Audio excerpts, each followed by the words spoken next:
E aí você deve estar pensando, nossa, mas o que é engenharia de produtos? E já dá uma clareza. O que é o Whirlpool, né?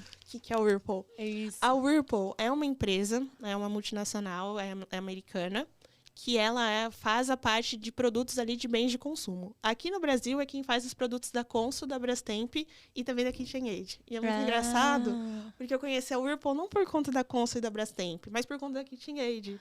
Olha que legal. Eu ficava vendo vídeo de YouTube daquelas blogueiras. E elas tinham aquela batedeira planetária. Maravilhosa. Vermelha. Eu falava, nossa, é o meu sonho.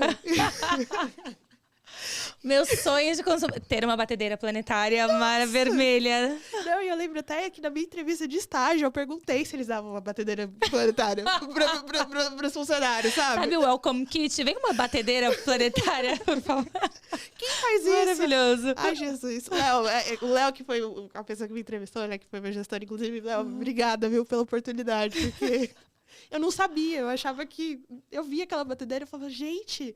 E aí eu me inscrevi pro processo seletivo da Whirlpool também, focando na batedeira planetária. Eu falei, dão benefícios? Eu falei, acho que a batedeira planetária é um. Fiquei feliz. Tá aí um dos motivos para você procurar uma empresa. O que ela produz? O que ela fabrica? Exato. E aí depois, né, antes de fazer a entrevista, obviamente, eu fui... Assim, meu primeiro contato que eu soube o que era Whirlpool foi por conta da KitchenAid, mas depois eu fui aprofundando, Foi entender. Uhum. Fazer assim, a lição de casa, estudar a empresa. E a Whirlpool, assim, ela é uma parte muito, muito rica em inovação. E principalmente quando você pensa em engenharia. Então, lembra aquela coisa do meu curso técnico que eu... Nossa, pensava em uma peça, desenhava ela no AutoCAD, no software, e depois eu via ela pronta? A Whirlpool foi isso pra mim. Legal. Porque eu trabalhava na parte de engenharia de produto. E era a parte de tecnologia, de fato, da Whirlpool. Então, com a parte de máquinas de lavar. Então, a máquina da Brastemp, tem o modelo BWK12 Habana. Tem uma peça aí que eu estava envolvida no desenvolvimento. Olha, aquela peça eu conheço bem, eu ajudei a desenvolver. Que legal. É muito gratificante quando você tem um trabalho seu... Assim, rodando para a população, né? E que você fala, eu fiz parte disso. Exato. E para mim, máquina de lavar foi algo muito marcante. Porque quando a gente pensa na população brasileira, não é todo mundo que tem condição financeira de comprar uma máquina de lavar. Porque, querendo ou não, o custo de uma máquina de lavar é um custo caro. Exato. E aí, como que fica? E quando a nossa máquina de lavar quebra... A gente, meu Deus, o que eu vou fazer? Um desespero, né? Eu vou mandar pra lavanderia, você já planeja, vou mandar pra casa do meu amigo, ele vai lavar minhas roupas, vou fazer alguma coisa pra poder lidar. Mas e numa população, né, num cenário de Brasil, que é um país enorme como a gente tem, que não é todo mundo que tem uma máquina de lavar. Como que fica essas pessoas, sabe? Então, eu entrei pra Whirlpool, assim, nessa parte de engenharia de produto, porque eu tinha a ideia de trazer, de uma forma muito positiva, impactos que o preço ali da lavadora, o custo final dela, fosse acessível para várias pessoas que hoje não tinham uma máquina de lavar, sabe? Então, eu entrei com esse propósito. E aí, eu fiquei lá por quase 3 anos. E aí, comecei na parte ali, então, produtos com Brastemp, né? A parte era uma função ali de liderança técnica, então era uma parte de gestão. Mas eu puxei um pouco... Nossa, eu queria também me desenvolver tecnicamente, né? Na parte de engenharia. Então, eu posso fazer algumas coisas tecnicamente? Fui fazendo umas coisas de engenharia ali por fora. Colocando a mão na massa em algumas coisas. Isso. Né? Legal. E eu acabei sendo efetivada muito rápido, assim. Tanto que na Whirlpool o prazo, assim, para efetivação era... Nossa, o estágio é 1 ano. Pode acontecer de você ser efetivada, pode acontecer de não ser. Então, eu não criei expectativas e eu acabei sendo efetivada. E aí, quando eu fui efetivada, o meu escopo se tornou, né? Continuou sendo a questão de desenvolvimento de lavanderias, né? De máquinas de lavar. Mas para a Colômbia. Uau! E eu não falava muito espanhol. Não falava nada quase de espanhol. E eu falei, gente, e agora? Como faz, né? O inglês você já falava. O inglês a gente até por conta dos seus pais, né? E aí também o dia a dia da empresa te força, né? Você tem contato com todo mundo de vários países. Mas, assim, o espanhol, eu falei, gente, e aí? E aí foi um desafio. Eu aprendi a falar espanhol na Whirlpool. E Uau! Eu fiquei mais de 2 anos falando todos os dias espanhol. Em espanhol.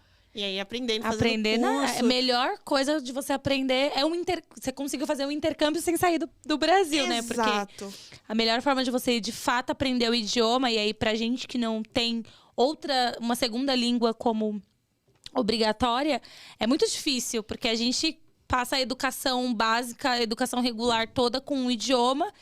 E aí, assim, não é todo mundo que tem a oportunidade de estudar inglês quando criança, e escola bilíngue, essas coisas, luxo. Luxo. Então, você poder ter essa oportunidade com o emprego é sensacional, né? Nossa, foi. E foi muito marcante, assim, porque as pessoas, é só falar portunhol. E eu não. Eu falei, não, gente, eu vou falar aqui quando eu tiver certeza, assim, preparada. E aí eu lembro que tinha até um colega meu que ele ficava, né, no primeiro mês, assim, me acompanhando. Eu pedi essa ajuda pra ele. Olha, traduz o que ele tá falando, porque eu não tô entendendo. Né? Tem várias coisas que ele tá falando que eu não tô entendendo. Aí ele traduzia. Aí eu falava o que eu tinha descoberto. Ele fazia esse Google ali, tradutor. Fazia o meio de campo aqui, ó. E aí eu fui fazendo curso todo dia, estudando todo dia.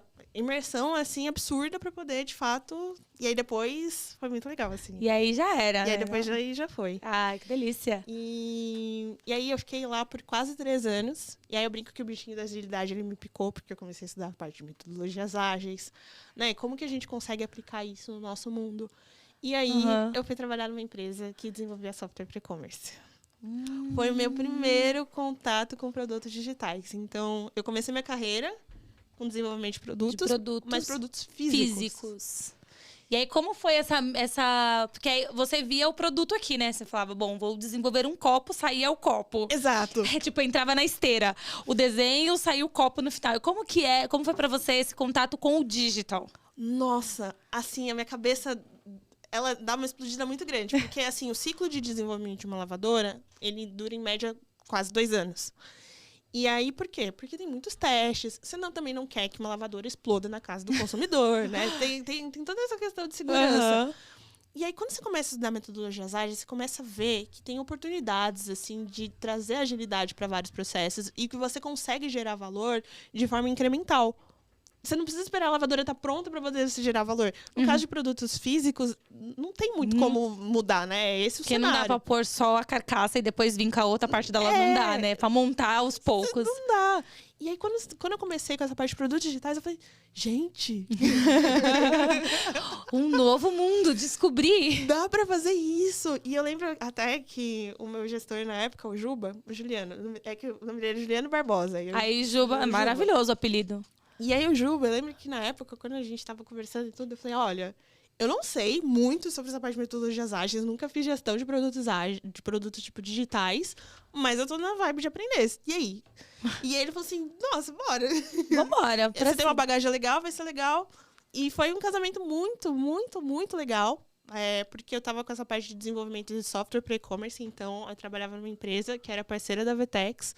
E era, inclusive, a principal parceira da Vetex, então eram clientes muito grandes, assim. E eu falava, gente, mas como assim eu vou fazer o desenvolvimento de um software para o Arcos Dourados, que é o McDonald's? Como assim eu vou trabalhar com giga atacado? E, assim, como assim Unilever? E a cabeça, assim, explode, assim. É muito legal, assim, porque... traz um senso muito forte de responsabilidade, mas o nível de qualidade, o nível de técnica do time, eu acho que foi algo que me ganhou. Então, foram feitos os lançamentos de alguns e-commerces, né, nesse período que eu fiquei. Fiquei período de, tipo, 4 meses, porque depois eu passei no programa de treino no Magalu, e aí mais pra frente eu vou contar essa história. Sim, queremos muito saber. Mas acho que essa empresa, para mim, foi muito marcante, porque foi onde eu tive meu primeiro contato. Eu aprendi muito, muito, muito.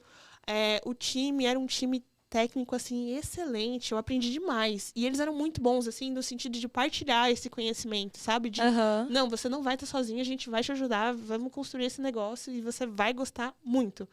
E a gente vai se aprendendo, a gente vai vendo várias habilidades que a gente vai desenvolvendo, mas várias também que eu fui trazendo da minha bagagem da indústria.